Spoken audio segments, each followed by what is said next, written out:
should have been, might have been, a face mask.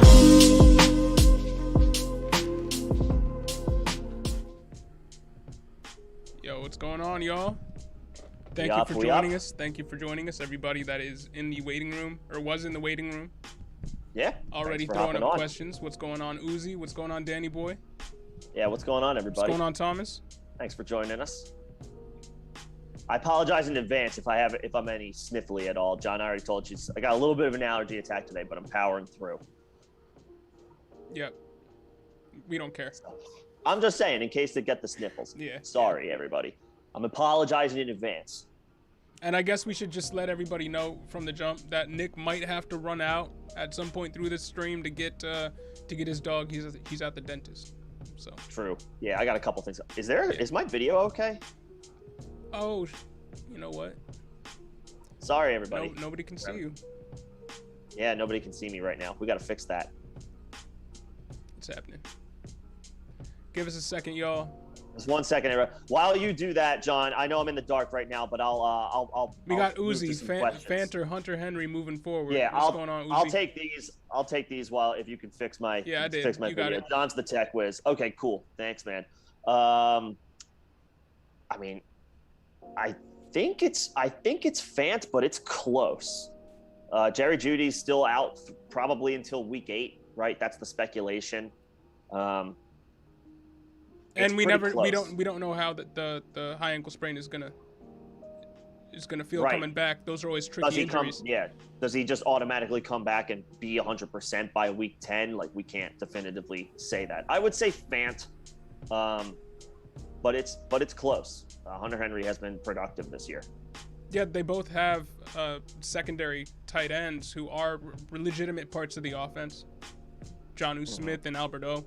So you do have that with both of them, so nobody gets the edge there. Nobody has more usage than the other. But right now, I'd say Fant has the higher athletic upside. And just the lack of weapons around him. I mean, KJ Hamler's out too. I know you mentioned that. But, yeah, I'm with you. No Fant. Yeah. Oh, Danny Boy. Hey, Danny Boy, man. Thank you. Hey, I like that emoji too. That's funny. I don't know what that is. Is that an elephant? Oh, did we give bad advice last week, or was that last week or 2 weeks ago? Did we advocate starting Ayuk? I guess we did. Yeah, we did. Yeah. Sorry about that. Sorry, Danny Boy. No more. I see. He says he needs a tight end for this. So who's week. on your wire? Who's out there? Let us know who's out, and several running back. Yeah, who's on the wire? Like, is it the guys this week that are speculative ads? You know, your Devontae Bookers, your Darrell Williams, your Marlon Macks of the world. Like, you know, one or a couple of those guys are. You might not be able to get both, right? Because those are just the guys that everybody's vying for this week. But at least one of those two should be fine. Marlon Mack is a Hail Mary throw in the event that he does in fact get traded. But he would be, you know, third out of just those three. Even then, he's not going to play right away. He's not going to step out the gate and play. Right. We saw with the Ravens, they every single free agent they signed spent time on the practice squad for at least a week or two first. So honestly, I mean, he might already be picked up, but like I'd rather have Alex Collins than Marlon Mack. Yeah. You know, the stuff with Chris Carson is concerning. He says Booker, Williams, Herbert. So. I mean, any one of those three guys are viable. Herbert got 18 carries, 18 touches, and wasn't bad with them. I was expecting Damian Harris to have much more of that, or Damian Williams to have much more of that role, but they split it pretty evenly. I compared it in a video that I did.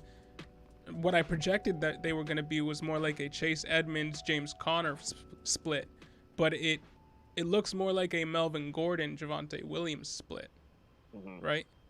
So. With Herbert being Javonte and Melvin being Williams. Right. So, yeah, Herbert is viable. I'm surprised, but Herbert is viable. Would you be recommending him over Williams and Booker, though? I don't think so. Just because, well, I guess it depends on game script. The Williams was getting used kind of like in catch-up mode. When the Bears had the lead in the game. And Herbert didn't catch many passes, did he? So that I predicted right. Herbert was not being used in the pass game at all. So if you want that pass game upside, you go Williams. Let me take a look. Yeah, Williams is the pass game upside. Yeah. Now the Bears are playing the Packers this week. That could play more into Williams' hands a little bit more. So I would say Devontae Booker is more obvious just because he's going to get all the work in Saquon's absence, assuming Saquon misses week 6, which everybody seems to be suggesting that's going to happen. So Devontae Booker is a better ad than Khalil Herbert. I'm not opposed to saying Khalil Herbert is a better ad than Darrell Williams. I did a bit of an injury fallout on Monday, and in case you missed that, Darrell Williams out-touched Jerick McKinnon, but he saw 37 snaps. McKinnon saw 27. Like, this could be a little bit more of a timeshare than the touches from Sunday night indicate. I'm not crazy about that backfield, so Herbert over Darrell Williams I'd be fine with. Yeah, and Thomas Gage says Herbert was the hot hand. Bears coaching staff loves Herbert. He caught one. Yeah, sorry. They were using him in the second half. That, so he did catch one ball, but he wasn't somebody who I projected to be catching a lot of balls because he wasn't a pass catcher in college and wasn't used in that capacity throughout the preseason. But it's good to see him get that usage. Mm-hmm. Yep. Yeah, so I would go Devontae Booker. I'll say Khalil Herbert. I assume Damian Williams is already scooped from last week. Devontae Booker, Khalil Herbert, and then Darrell Williams. There you go. That would be my order. What's going on, Xavier? What's up, dude? What's going on, Still King T? What's going on, everybody? Yes, sir.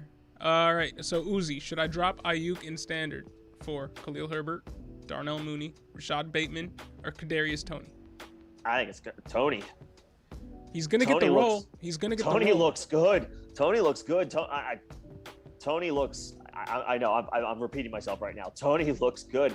He's making dudes miss out there. He had a catch where he juked out like 3 Cowboys defenders, just like knew where he was supposed to go, knew where the coverage was going on the play, and made something happen, turned it into a big play. Toney, at this point, yeah, why not? Yeah, I honestly think it's Toney too. And, I mean, look at the opportunity in front of him. Saquon's not in. Kenny Golladay is banged up. Sterling Shepard banged up. I don't know if he returns this week, but still banged up. I don't know. Darius Slayton banged up. Hammy, same thing. Don't know if he's going to come back this week. But he's out there with John Ross and Colin Johnson. So he's going to continue to get targeted 13 times a game. It doesn't matter if it's from Mike Glennon or Daniel Jones, who Mike Glennon looked decent, at least halfway decent, enough to get Kadarius Toney the ball, right? I think you go Toney there, and I would not think I'd be saying that, but 2 through weeks, wide receiver 14. He's leading the NFL in that span in yards after catch. And Debo's second, so that's the type of talent we're talking about here.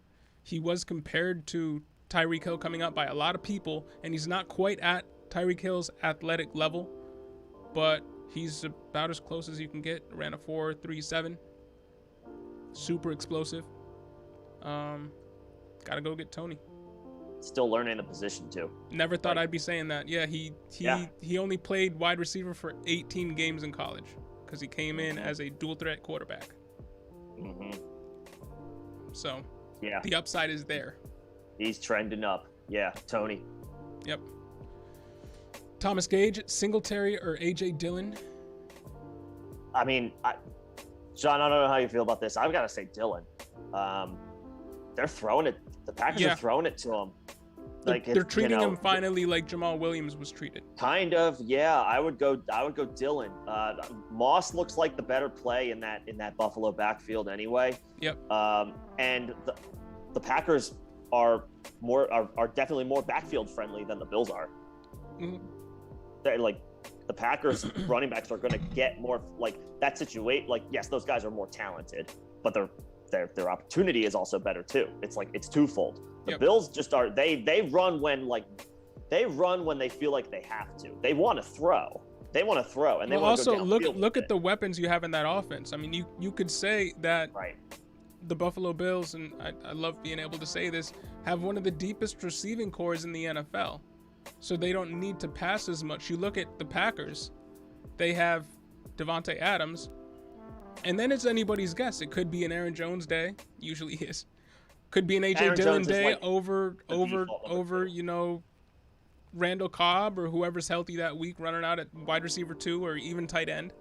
So, yeah, I think you go Dillon because I think he's carving out a legitimate receiving role for himself.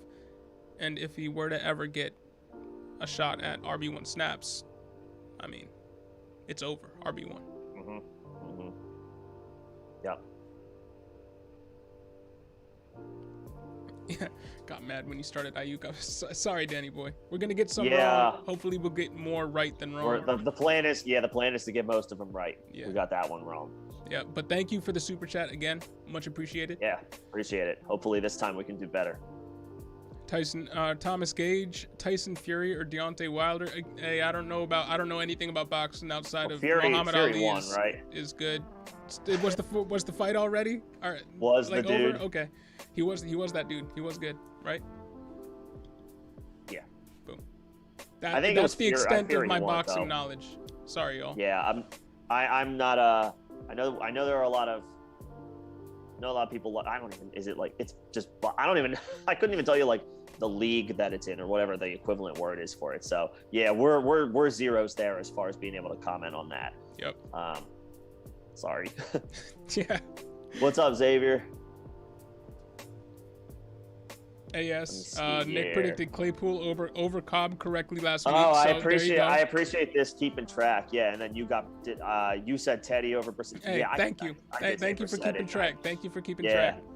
That was we went back and forth on that one for a while. I think that was like there was like a flex to pick and then like 2 out of an additional 3 and then the quarterback. Yeah, there was a lot going on there, but yeah, I mean, to your point just now, John, you talked about the Packers. It's anybody's get. Like it'll be a Randall Cobb week, and then he'll do nothing. Right. Claypool's a and firm Juju, wide receiver 2 for the rest of the year. Juju's out for the season. Right. Yeah. So he's looking good moving forward. Still yes, King T. Tony Thank you for liking. Still King T. Yeah, Still King T. What's up, man? Yeah, I guess we do got to mention about Tony. Yeah, he's got to get a little better control of his emotions. And technically, he is injured. He did pick up an injury too. He picked up an ankle injury. Yeah. He headbutted a coach in the process. Yeah. Tony was all over the damn wild place. Card, yo. On Sunday. I like it. Yeah. I like so it. He got to reel that in a little bit, but I mean, he's clearly passionate. Yeah. Now, there's a better way to go about doing that. To I the don't point where he was any of that crap, but like he was squeaky wheel after week 2. He was saying stuff in the media and stuff like that. Reel it in because he's way too good to not be on the field. Yeah. So, Danny Boy, please talk about Michael Thomas.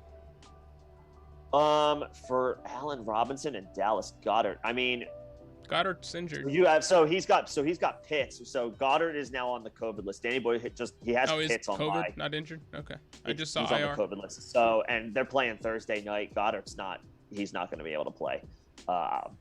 And Allen Robinson hasn't been playing all season. Oh, that's actually Danny. I know. I think Thomas Gage doesn't seem to like it for you, Danny. But I'm actually quite the opposite. I love that trade. I love that trade because because Michael Thomas is an all upside play and the Bears offense they're running it into the ground right now. Like, yeah, and there's so many things to figure out. The passing game is taking a back seat, and obviously that's killing Robinson's value. They got to figure out their O-line. They got to figure out their pass game. They got to figure out the rushing game and what to do without. I mean, they're making it without David Montgomery, but they were expected to have Tariq Cohen in there too as a upside pass catcher. And they got a lot to figure out. Right. I think you have to fade the Bears passing attack right now. There's no way around it. So Michael Thomas is a question mark, but he's a question mark with significantly more upside right now than Allen Robinson. Yeah. I know he's hurt, but like plays with the better QB right now. Michael Thomas plays with the better QB right now. Or will be. Yeah. Yes. Yeah. So I like the trade. I'm with it. Yeah, I mean, again, talent-wise, yes, you're right, Thomas Gage. Allen Robinson is on par with Michael Thomas from a talent perspective, but the offenses are not the same. The Bears' offense is deficient right now, and it doesn't look like it's going to get better overnight. Whereas Thomas could come in and fix that offense. Thomas could come in and fix the Saints' offense. Right. He's a massive boost to the passing game. Sorry, I was grabbing my charger. What's going on, Brett? I mean, he's a wide receiver 1. Has been. Yeah, I like the trade for Danny Boy. Yep. Xavier, is A.J. Brown a start versus the Bills? Yeah, I mean, you have reason to be worried about Tannehill. And you have reason to be worried about a matchup against the Buffalo Bills anyway. Look what they did Sunday night to the Chiefs. They, I don't want to dismantle might not be the right word. Maybe that's a little aggressive, but the Bills won handedly, and their defense was a huge reason why. I mean, Josh Allen. They've had 2 shutouts in 5 games. They basically shut down the Chiefs, like you said. The pick 6 was a drop by Tyreek Hill. That you have to put that play on Tyreek Hill. The Bills they capitalized. They made the play was made. The play was made. So I don't. And Tre'Davious White is Tyreek Hill had, I think somebody keep me honest here, but I think 13 targets for 63 yards. Yeah, it's a very Tyreek Hill That's not a Tyreek game, and the reason that happened is because of Tre'Davious White. He got the targets, and they were playing from behind, so yep. They were forcing him the ball, and it was tough for him all day long. It's been tough for every number 1 wide receiver against the Bills, and the Bills, yes, they have a 1 loss to the Pittsburgh Steelers, but the Pittsburgh defense won that game. Week 1's weird. The Pittsburgh offense was shut down that game too. Yeah. Yes. To Xavier's question, A.J. Brown is not a must start this week. No. He's not if you have better options, I mean, until A.J. Brown now. If he wasn't going up against the top 5 defense, I'd still start him. If it was just worrying about Tannehill's woes right now, I would start him. You have to fire him up because we've seen him be a stud before. Right. But this is just a culmination of bad things all at once. Tannehill's not playing well. He's still coming off a hamstring injury. Now, Tennessee had that game in hand, so they didn't need to throw in the second half, so A.J. Brown wasn't asked to do that much. But this is still a very shaky situation. He hasn't done a whole lot this year outside. He had a decent day week 1. But Bills are playing awesome on defense. They're on a roll. And Tre'Davious White is right there with Diggs from the Cowboys as the best corner in the league. Probably got to give I don't know honestly, who right now. The Bills were without Matt Milano, who was rated the best thus far in the league through 4 games, the best coverage linebacker in the NFL, and they still kicked the Chiefs' butts. Mm-hmm. And so Tyreek did pick up an Matt injury Milano, in the game. And so did CEH, so did I Travis did Kelce. Kelce got a was little late, banged up, but right? Yeah. So they hard team to play too. Right. Yeah. Right. Mahomes is still back there. So no, A.J. Brown is not necessarily an auto slam dunk this week. He's not. If you've gotten if the drop off is clear and obvious, then you're playing him. But if it's not, then. And I'm gonna jump down. Necessarily. So I'm gonna get back to your question, Thomas, but I'm gonna jump down to Brett's comment here. He asked if A.J. Brown is a buy low. Yeah, to that point, I think he is. I bought him low in every dynasty league I'm in. Yeah, I mean, to that point, I think he is a buy low because he's still a wide receiver 1. He's still really good. Julio's absence is not necessarily a bad thing for him because he's just going to continue to get peppered. He's going to get all types of volume. That's what we wanted, right? Everybody was kind of let down by the fact that Julio went to Tennessee. We were like, we were expecting A.J. Brown to be the wide receiver 1 overall. So, no, it doesn't hurt him at all. 160 targets for A.J. Brown. Well, guess what? That trajectory is up is back on track for as long as Julio needs to continue to miss time. He was never close to playing this past week, so I can't sit here and say he's definitely going to return this week. No. But I would not, like, maybe wait. You're playing, it's a roll of the dice a little bit because A.J. Brown can still make a big play in a tough matchup. Not going to rule that out. Yeah, he's one of them. Right. But if he has another quiet game this week, then you know, the ask is going to be as low as it gets. So, yeah, he is a buy low. He absolutely is a buy low.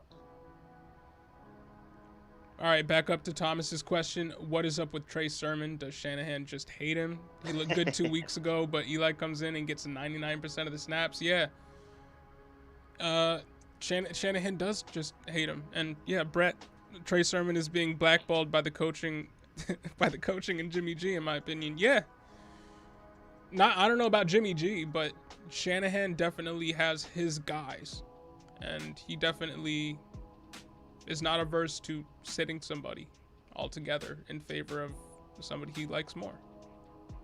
I don't know if it's he's in the doghouse. Maybe Elijah Mitchell is just that much in his good in the good light. In his good graces. Good graces. Yeah, I mean, we thought Trey Sermon was one of his guys. They traded up to get him. Traded assets to get him. Took him in the third round. Like, I'm just starting to wonder, do they feel like they made a mistake with that pick? Do they don't like him? Sometimes that happens. I mean, look at Denver with Royce Freeman. Sometimes that happens. You draft a really highly touted running back, relatively high, and he's just not the guy you expected coming into the building, and it happens. No, or somebody else emerges that you weren't expecting. Right, to your point, it was Phillip Lindsay in Denver. Somebody emerges who you weren't expecting, but it just so happens, like, you know, there's the scheme, the playbook, the offense, the skill set, like all of that come together. Sometimes there's just there's a player you end up liking more. It absolutely feels like Mitchell's that guy. Or just gives you more versatility. Maybe Trey Sermon is fine. But maybe Elijah Mitchell just gives you way more versatility. That's the operative word there, I think. Trey Sermon is fine. He doesn't do any one thing spectacularly, and I think that's going to hold him back. Not that Elijah Mitchell has set the world on fire. No. But they must feel like they have a little bit more versatility in their lineup, or a little bit more flexibility with what they want to do and the plays that they want to run and the offense they want to run with Mitchell in there. I mean, there's no way you can. Sermon is firmly on benches at this point as long as Mitchell is healthy, and I give it another week or two, he's no longer a must hold. I don't think he's a must-hold now. He might not be. You know, I think it's, if to Thomas Gage's point, 99% of snaps. Mm-hmm. That's not what we've seen from the past 3 years of Shanahan. Mm-hmm. He never gives it back 99% of snaps. The last time we saw that was Devonta Freeman. Yeah, doesn't happen in a Shanahan offense, or it hasn't. It does. It just hasn't. It hasn't happened in the last 3 years. But before that, he had a string of picking one guy and rocking with him, and I think that Elijah Mitchell is that guy. Mm-hmm. For better or worse, that's what it seems to be. Yep. So. Yeah, Tyreek hurt his knee there. Yeah. Is it time to buy Josh Gordon? Hey, bro, come on. The trigger name. Come on. You triggered yet? No, I put my wall up. I'm good. Okay. I'm good. Just don't hit me with another question about him. I mean, yeah. He caught one ball on a broken play. Caught one ball that I think was intended for somebody else.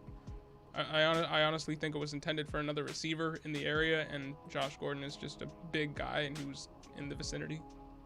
Picked it up. But he's not part of their game plan, especially when they want to score points. I mean, as far as waiver pickups, he's in the category, I feel like, of the Rashad Batemans of the world. Well, Rashad Bateman's just perpetually on IR, so I don't even know if he's a pickup until we actually hear that he's active. Honestly, that's kind of my point about Josh Gordon. But I would rather pick up a guy like Amon-Ra St. Brown, who Xavier just asked about. I would rather pick up him because he's led the Detroit wide receivers in targets through 2 weeks, I believe. What about like a Van Jefferson over Josh Gordon? Absolutely. Yeah. Okay. I agree. Absolutely. Are you kidding me? I agree. I mean, he's coming off a down week, so I wanted to ask. I don't care. He's got a solidified role in one of the best offenses in the NFL. So no, I can't say the same about Josh Gordon. He does not have a solidified role in one of the best offenses in the NFL. He could. He might, maybe, but there's a lot of things have to happen. Right. Well, but I like Amon-Ra St. Brown. What's up, Mr. Heinen? I mean, highly touted as a rookie coming in. I think a little bit overhyped. I mean, we were still talking about a rookie, but people were comparing him to the next Golden Tate straight out the gate, and that wasn't what he isn't what he is thus far. But I think he can be good. 4th round rookie, he can be the opportunity is there. The opportunity is there. He's gonna have the role all to himself until Tyrell Williams gets activated, because Quintez Cephas is pretty much done. Right, that's the huge boost. Right. I mean, at this point, without Cephas, it's Khalif Raymond and nobody else. Yeah, St. Brown could be second on this team in targets behind Hawkinson. Yep. And he might have, depending on, and if Hawkinson continues to get keyed on, there might be weeks where there's going to be enough weeks where he peppers in as the team leader in targets. He has been the past 2 weeks, Amon-Ra. So. Right, so that could continue. Hawkinson is still the best weapon in the passing game. Tyrell Williams could come in and muddy the waters a little bit, but I'm still in on St. Brown. We haven't seen the best of him yet, so let's see what he can do. In PPR, Goff, Ayuk or Anderson droppable for Hardman, Bernard, or Amon-Ra St. Brown?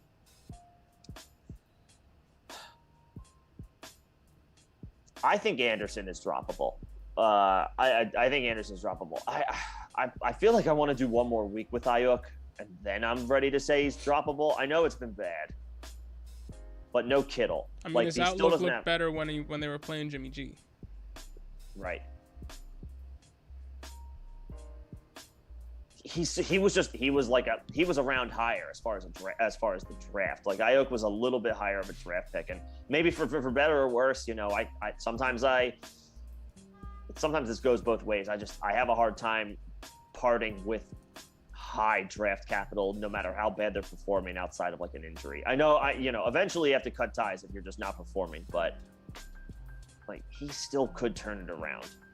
Anderson feels less so because McCaffrey is returning. Anderson has never looked like a number 1 wide receiver in his given offense at any given time throughout his career, and Ayuk has only played for 1 season. So you got to give the edge to Ayuk there. Are either of them droppable for Hardman or Bernard or Amon-Ra? No. But out of those 3, who would you be more apt to pick up? I guess St. Brown in a PPR. I know Bernard's going to have his weeks, and he caught a touchdown again. I think the Bucs like Bernard the most in passing down situations, over. No, they still used Leonard Fournette more in pass game options. Bernard just happened to score the touchdown again. But they've been playing Leonard Fournette in passing down situations all season. They have, but first game back from an injury, I think Bernard's going to continue to have a big role. Or big, as far as like a 3-headed monster goes. I'd go Amon-Ra right now until we see what happens. Yeah, I'd go St. Brown. Over Bernard. If I was to do that, but yeah. I would stick with Ayuk. Would you stick with Anderson? No.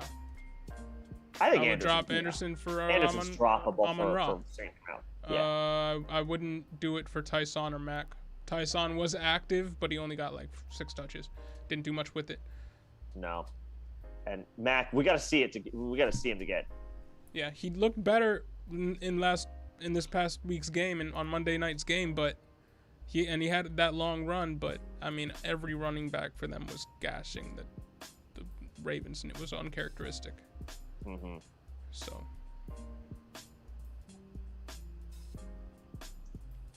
Yeah. Xavier goes, who should I start? Rondale, St. Brown, or AJ Brown at flex 12-man full PPR? Yeah, so there you got to go AJ Brown. Yeah. Gotta go with the stud. I know Rondale That's looked really good last game.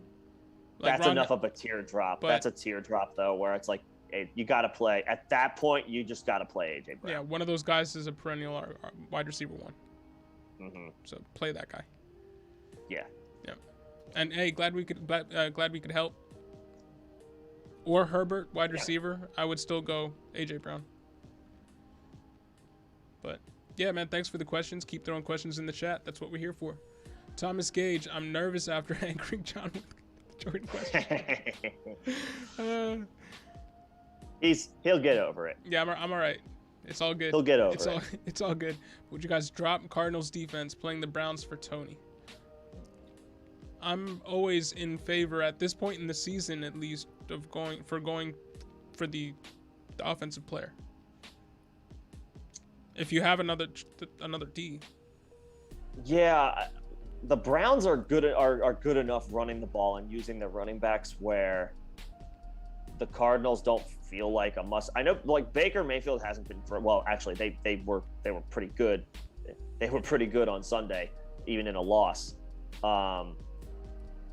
But they are decent enough on offense where it's like I don't think the Cardinals are a must grab if you have another defense. Yeah, I would go Tony. I would too. When you start stashing defenses in the playoffs and you're playing matchups against the other people, that's when I start stacking or getting two defenses on my squad.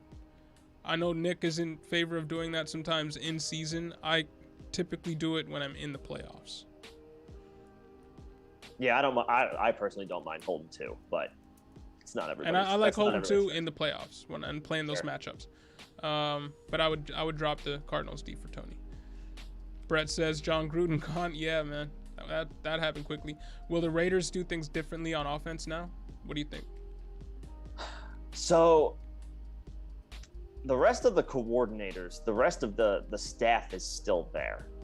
The special teams head coach. I'm gonna butcher his name. I've heard it. I've heard Basakia. I've heard it like I've had ESPN on like everybody else or whoever you're listening to while following this story. Right. He has been like primarily special teams throughout his coaching career, at least recently. And he's never even had a sniff at a head coaching job. Well, no. But my point is, I'm not like he's not an offensive guy or a defensive guy, at least from what I've been able to gather. He has been the special teams coach for the teams that he has been on. So I'm not sure like which way he switched. It's not like he's like a running backs coach. So, Josh Jacobs, like, I don't know. So I got to think they continue to do what they have been doing, at least for this year, or at least for the past, because that's what's familiar with the players now, right? The rest of the coaching staff is there. He didn't. You can't install a new offense like 6 weeks into a season. So yeah, I think they'll stick to their guns. Darren Waller is still like he's been a little disappointing the past couple of weeks, but like he's got to remain a focal point. Honestly, what I think this could do is like. Derek Carr could go and people on offense or people on defense could go to their position group coaches and actually say, hey, we know John Gruden liked to do this. We don't like that. Can you take this part out? Can you take that out? We don't like running this play. Sure. We don't like this package. Honestly, this might help. this might help them a little bit. I don't think they're going to run anything. I don't think they're going to run anything differently, but I think that this sparks a little bit. This maybe sparks a little bit of a positive movement for one of the hottest teams in the NFL thus far. Yeah, we often see when coaching staffs get shuffled up a little bit, they do well out the gate. Right, there's a sense of urgency. It's like, right, because these guys are now they're playing. This is a new situation that's coming in. Mm-hmm. Guys that Gruden oversaw like coming into the team or getting signed by the team and this, that, and the other, they now feel like, well, that guy is gone. There's sense of urgency kicks in. Yep. So I think the Raiders on offense will be okay. And not too different from what we've seen to this point. Yeah, we know who Derek Carr's favorite guys are. It's not gonna change. But yeah, weird, unfortunate situation. Mr. Heinen, PPR, would you drop Ayuk for either Amon-Ra or Hardman? Nah. No. Nah. And Thomas Gage, you don't have another defense? Is that what you're saying? If you don't have another defense, you got to keep your defense. You can't go into a that you situation. Can figure out your defense during the week if you have a guy who you expect to like have to go on. I have IR done that, but don't play a week without your defense in, just to keep another guy in the roster. Yeah. Yeah. I mean, somebody is going to have to be dropped, right? Yeah. But if you can get Tony, and then if there's somebody who might get ruled out, you can still pick up a defense by Sunday, like Sunday morning. You'll be all right. Yeah, and I have done that before with defense and kickers before. So. Yeah. So if you want to grab Tony now and then wait until the end of the week to decide who to drop for a defense, like that's perfectly fine as a strategy. I feel like it's pretty common. But let us know who the defenses are on your wire. Maybe we can help you figure that one out. AB, what can Pitts fetch me in a trade? I'm looking to sell high after that London game, drafted Kelsey, but Pitts slid to the 7th round in my draft and I couldn't resist. Fair. Yeah. Okay. Yeah, that's a pretty deep slide. Yeah. What's going on, Bender? What's up, Bender? I mean,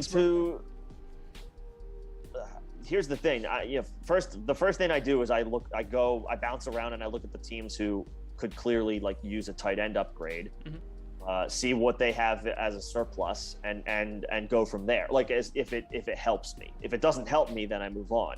I don't look to sell just to sell.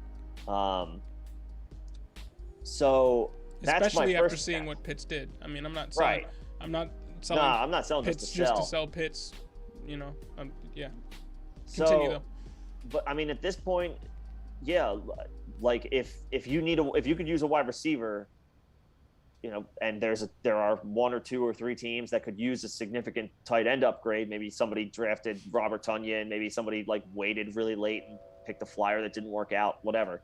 Something like that. Sure, if they're rich at wide receiver, see if you can get, you know, a wide receiver 2 and a depth piece, because that's what I would shoot for, at least at first for Pitts. But also sometimes you can let the market come to you and see if somebody's willing to overpay. Like I wouldn't necessarily, unless you're needy somewhere. Like if you really need a running back, you've got injuries, you need a running back, like then. I mean, if you're expecting to be in the playoffs, and if you got Kelsey and it looks like you're a pretty good drafter, AV, if you're getting Pitts in the 7th and can't resist and take a shot, that's a smart move. Yeah, that's a savvy play. Maybe put out feelers to see if you can get David Montgomery, because you might be thinking, if you got a good record and I'm going to be in the playoffs, I would like to have an extra RB1 in my flex to give me that extra boost against every other team in my league. Might try to do that, because you can buy low on a guy like him. You could. CEH, people were iffy on CEH. He's injured now. Maybe I'll try to do something like that. But thanks for the question, AB. I like that. Yep. Yeah, I like that idea. Appreciate it, Bender. Thanks, Bender. I don't think I've ever heard that before. Well, as far as entering a live stream, it's called wiping your feet. Okay. I like that. You got any questions for us, Bender? And how did everybody do last week? How did everybody do in their leagues? Yeah, did we help anybody out? Did we screw anybody? Like, we messed it up for Danny Boy? Hey, Bender, thank you. You're too Thanks, kind. Bender. Too kind, bro. Appreciate that. Yeah, man. Appreciate that. Pitts or Knox rest of season? I mean, Pitts, right? It's got to.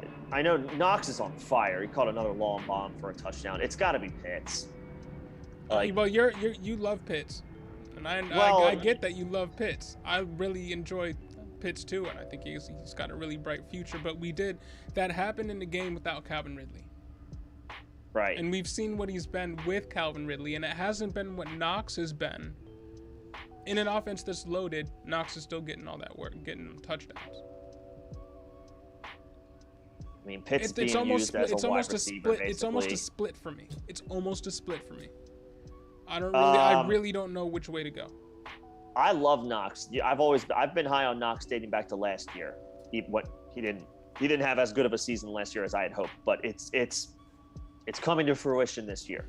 I'm on the Knox train. But for the rest of this season, I'm still going to say Pitts because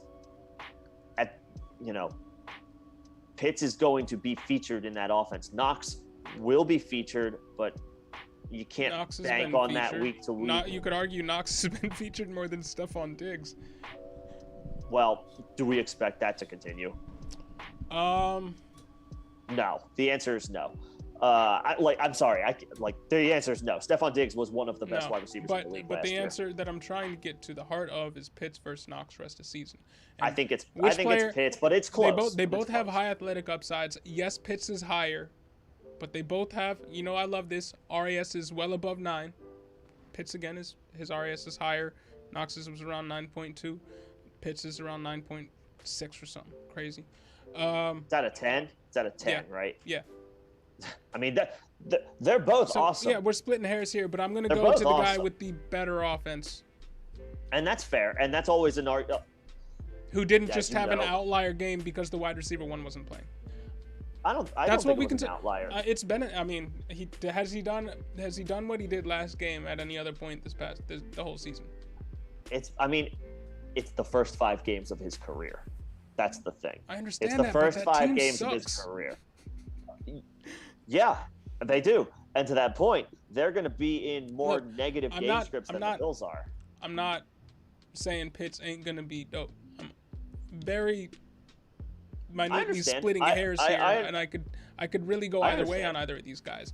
But I'm going to give the edge to the guy in the better offense. That happens to be the Bills. I'm sorry if that's the homer move because I am a Bills fan, but you are a Bills fan. As you know, that's been an argument that I'm sure I use that. Like I like players on good offenses attached to good quarterbacks. Like I always look for that, especially at the top of the draft. I'm looking for continuity and stability on top of talent, or in addition to talent. Talent first and then those things. But I like that argument. Good offenses, good quarterbacks. Knox has that. To your point about the RAS score, Pitts is slightly more talented. But once you get above 9.1, it you're almost splitting doesn't hairs. matter. I understand you're splitting hairs. There's a difference between give me Pitts for the rest of the season, but it's close. Give me Pitts, but it's close. I mean, the difference you're talking about here is the difference athletically between T.J. Hawkinson and George Kittle. Yeah, it's not much. It's very little. It's very low. T.J. Hawkinson actually has an RAS that's slightly lower than Dawson Knox. So, ew. Oh, how do you like that? Ew. Thomas Gage, I'm 1-4, 1-4, 2-3, but I haven't given up. Hey, man, I'm sorry you've had such bad luck, and hopefully you haven't lost because of us. But let's try to help you dig out. Yeah, let's dig you out this hole, bro. Yeah, the season's not over. Season's not over. Yeah, but did you have anything else to say about Pitts or Knox? I'm sorry, I cut you off. No, we're not going to. I think we're just slightly at odds on this. I lean Pitts, you lean Knox. It looks like the chat sort of leans Knox.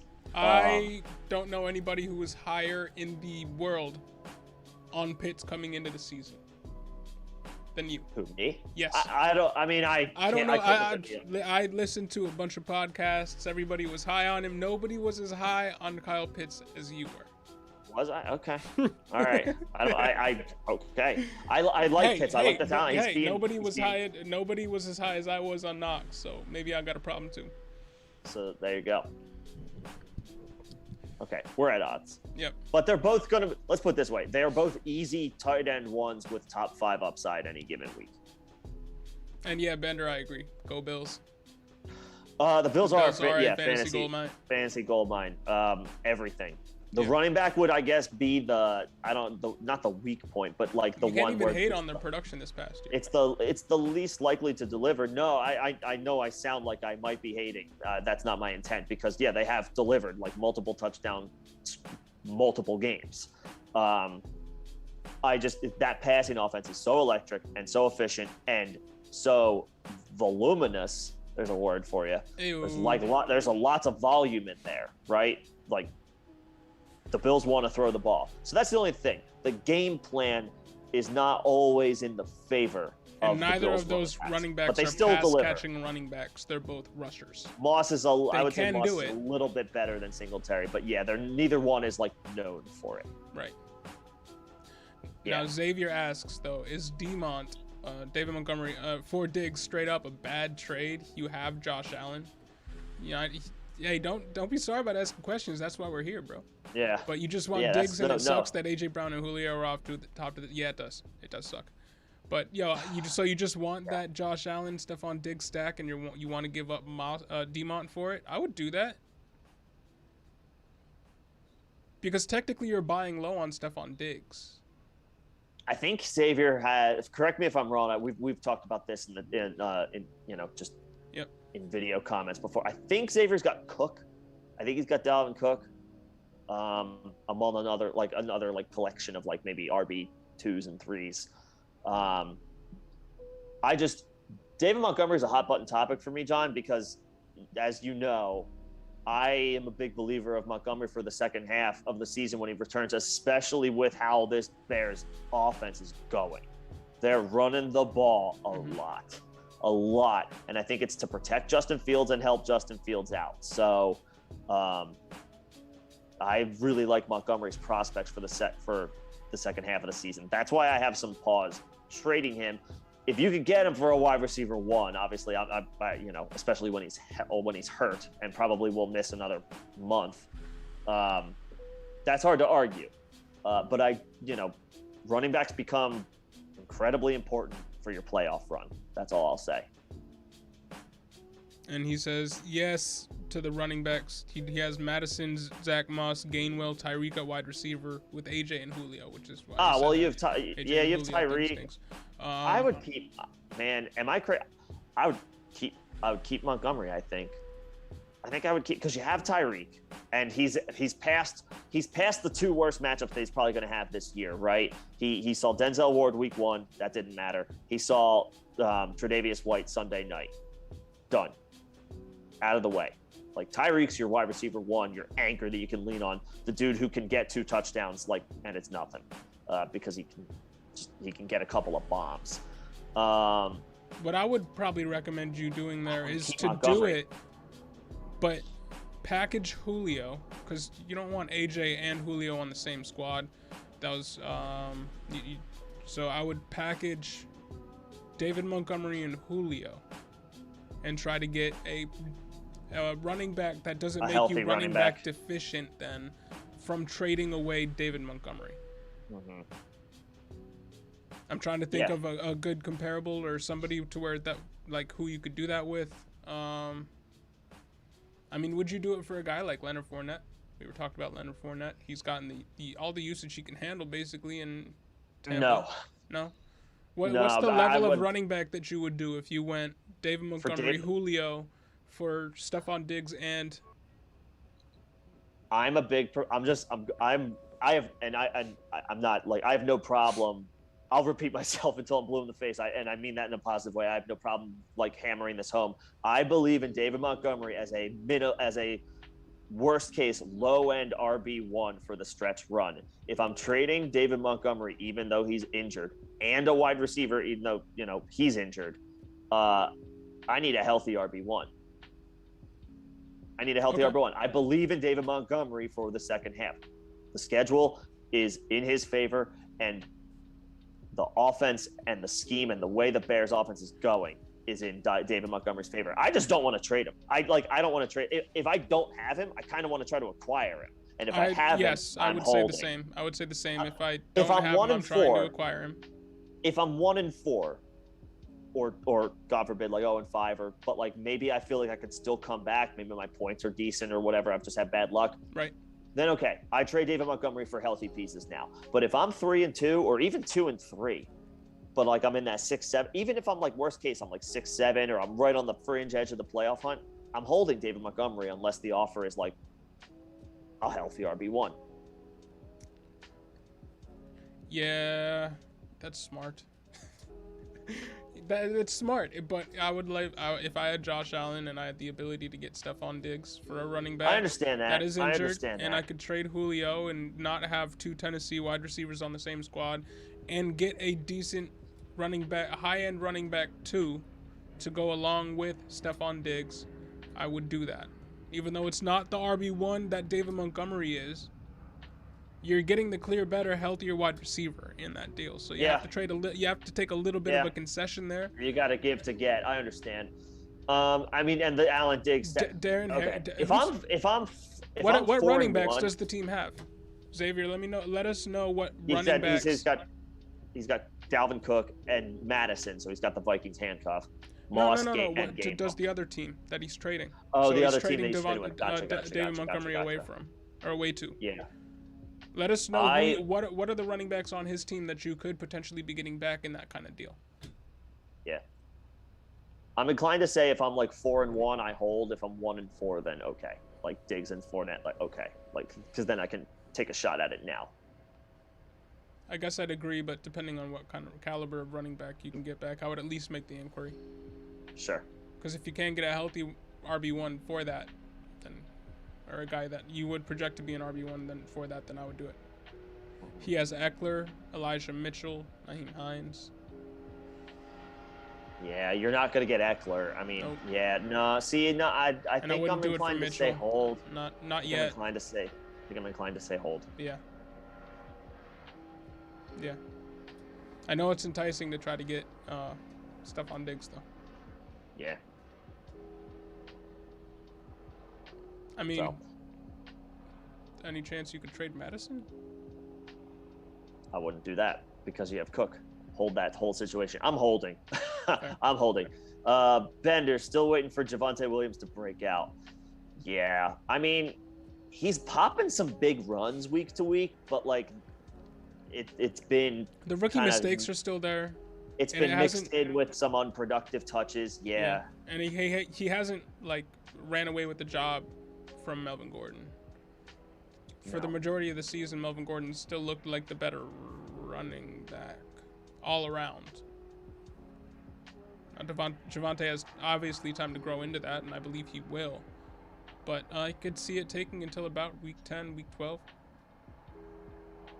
It could be more of a timeshare. I thought that he would take the reins on this much sooner. And we could really just be waiting all season, and it could just happen next season and not this season. It could. It could. But there have been times where he's looked like the better player, like just the better, pure, more talented runner.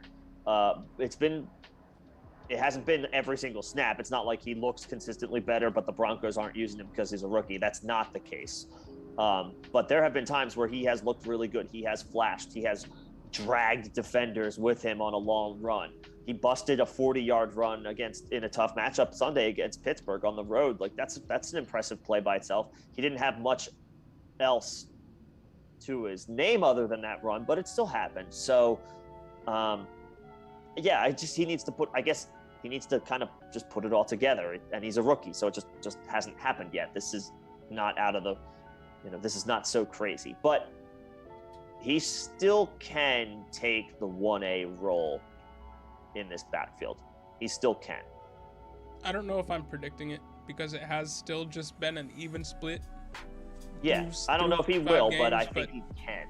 He can, yeah, absolutely he can. He can. And Xavier says, I'm a Niners fan, but with Shanahan running the RBs this year, I don't trust him.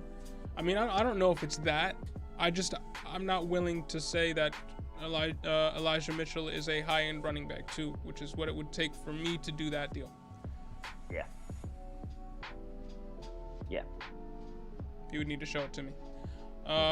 Thomas Gage, speaking of needing a healthy running back, I have David Montgomery, Joe Mixon, and Sermon in one league. Oh, sorry, man. Oh, man. I also have Judy and Thomas on that team. Should I hang up the cleats and call it? I am never in favor of hanging up the cleats and calling it.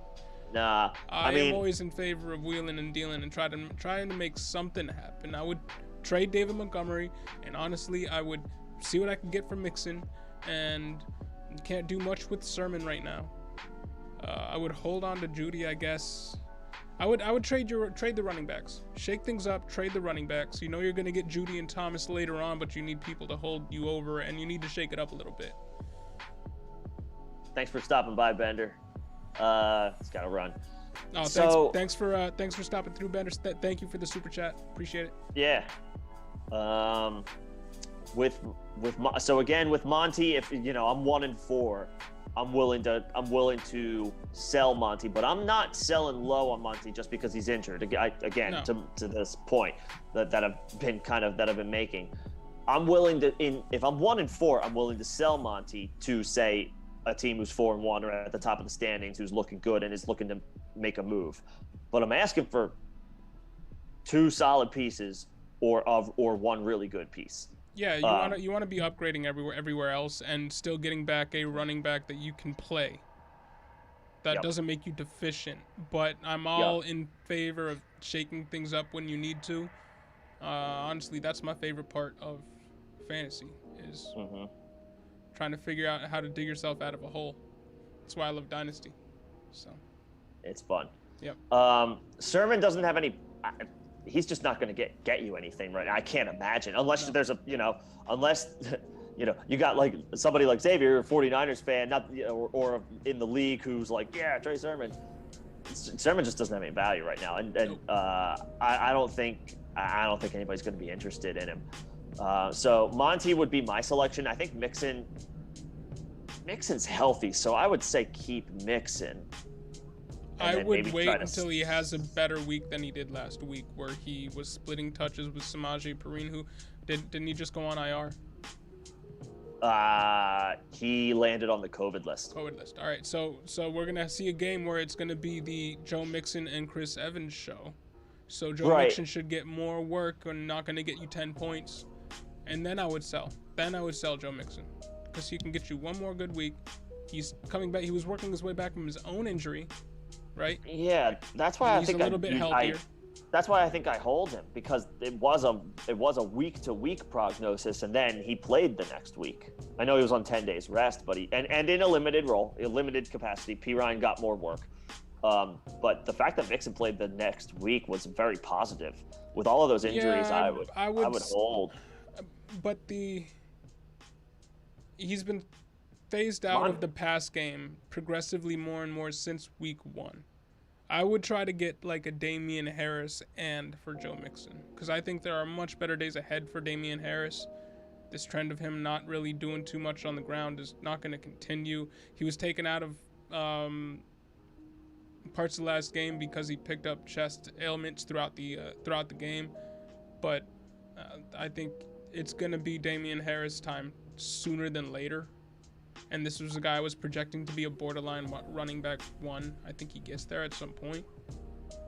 If I can get Mixon and a high-end wide receiver 2, I think that's possible. Harris and a 2 for Mixon. Yeah, because Harris has had 3 dud weeks. I think with those injuries, Monty would be the one that I sell. I hold Mixon as like an RB1 that I can hang my hat on, at least when he's healthy, because he's getting tons of work this year. And then I would try to maybe Michael Thomas is going to have more name value, so I would maybe try to sell him for maybe another healthy running back and wide receiver, something like that. That would be what I would do. I would hold Mixon and sell Monty if I'm 1-4. I would sell both of them and see if you can tread water at running back and just get better everywhere else. Well, we're in agreement there. Like trading Montgomery is fine. Yes. Mixon, go with your gut, because we're at odds there. I would hold. John would sell, but we're in agreement on selling Monty. Would you sell Michael I would Thomas? only sell Mixon if you're getting back what I specified. Right. Yeah, you got to get something really good. Right.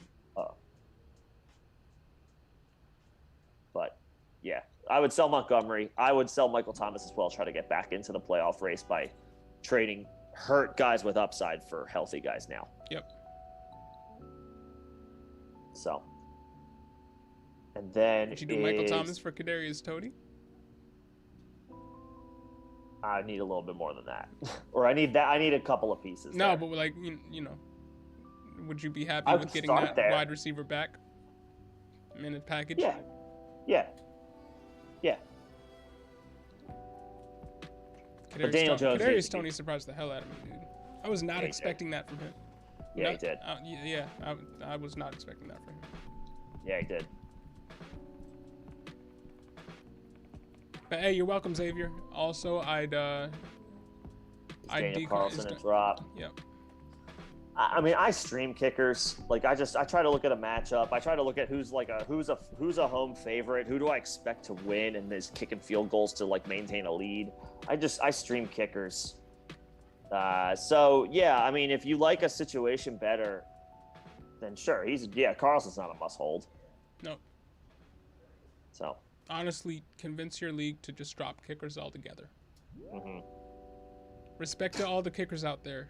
I'm not But let's drop saying them. we shouldn't have kicks in the NFL. I'm just saying in fantasy, I don't see the use. I want to make it a flex spot, but not everybody does. Oh man, you were the biggest sermon truther. Yeah, it doesn't look great for this. Is not a good start. Yeah. It's not a good start. Running backs that good aren't good prospect. right off the bat. Yeah. Some people had him as their number 3 prospect. I mean, well, that might speak to the class. Yeah. The running back class, but yeah, it looks like it might have been a miss.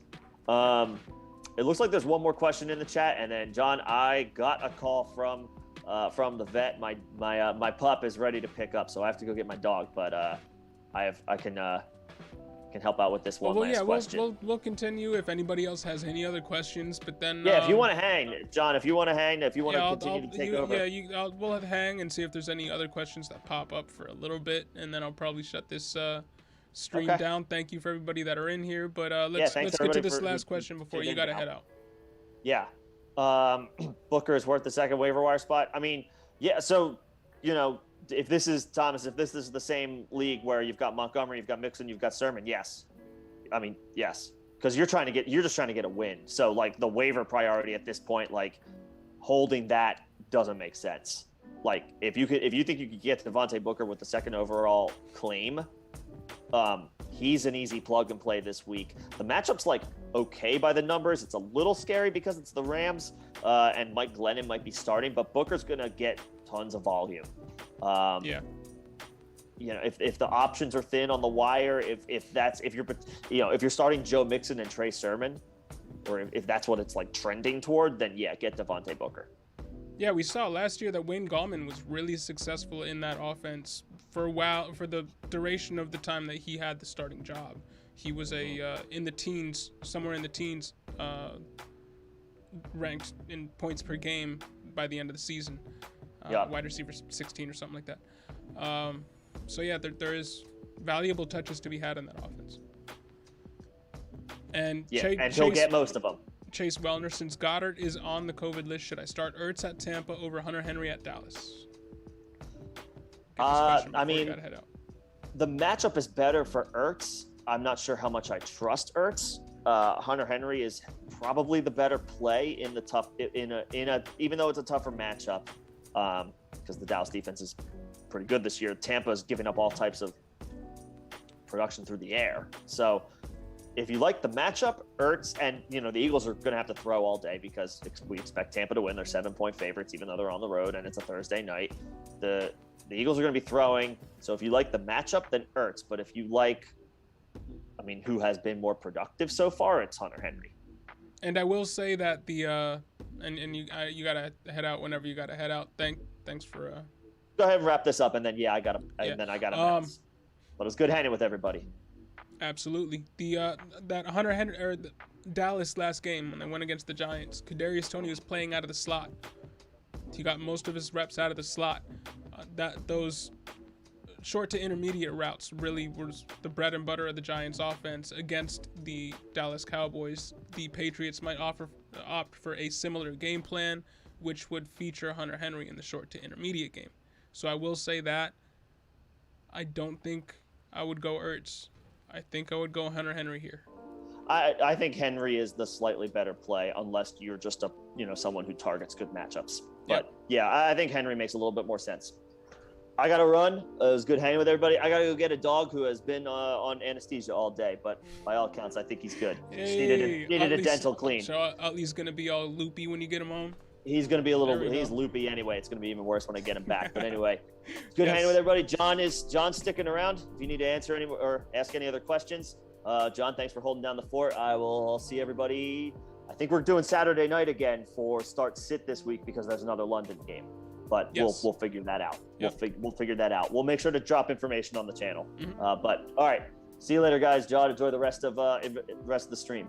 Thanks, bro. See you another day. At some point. Peace, bro. Xavier W is Herbert worth the? Oh, look at my video going all weird. Y'all are just gonna have to deal with that. Is Herbert worth the pickup while Dimont is out? Absolutely. Could drop Murray or Sermon for him. I would drop Sermon. Or are you talking Latavius Murray? Latavius is still technically the running back one in that offense.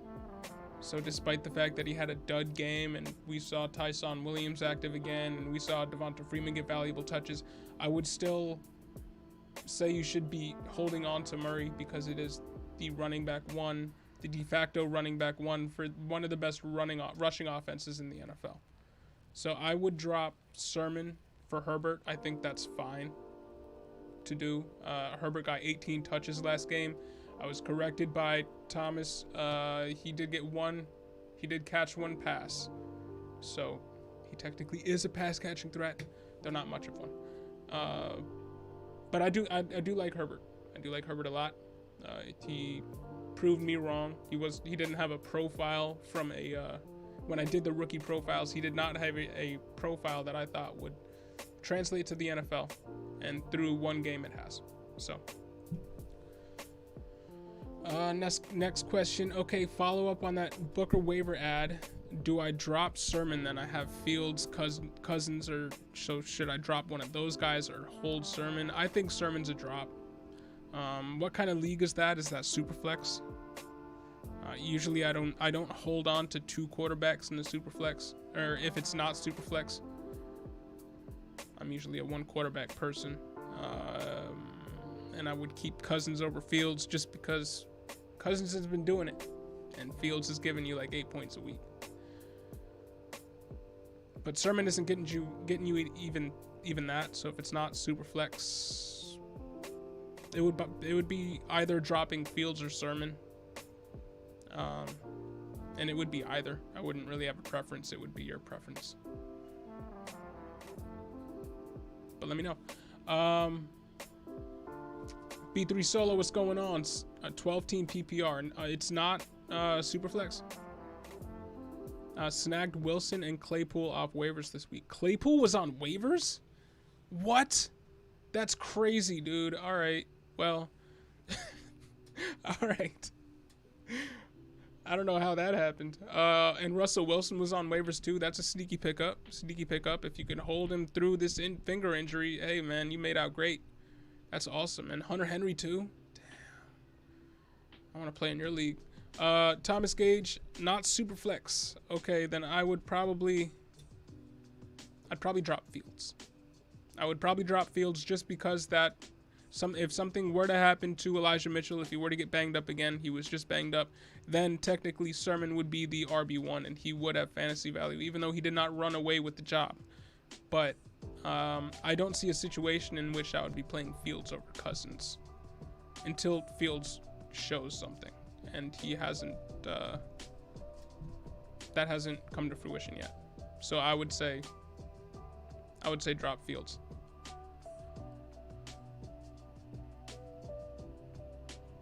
Brett Forseth says Sermon is definitely a drop. It's his bye week. I mean, it's either are drops.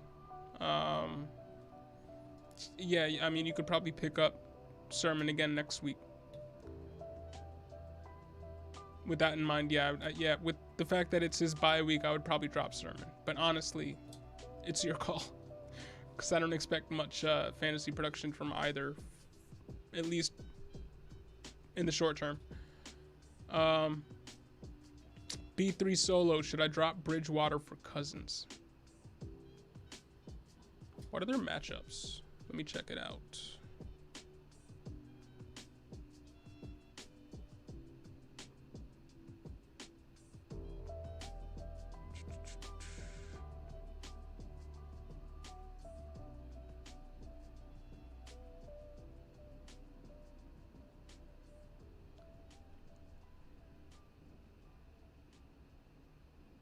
Vikings, Panthers. Panthers have a good D. They're going to be playing revenge. And who is the other question there? Bridgewater for Cousins. Bridgewater. Denver. Playing the Raiders.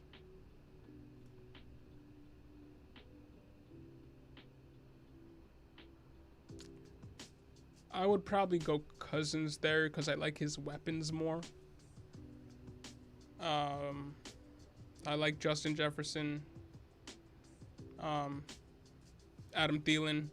I just like the weapons there more over basically just Cortland Sutton and Tim Patrick. So I would say, yeah, drop Bridgewater for Cousins. I would do that.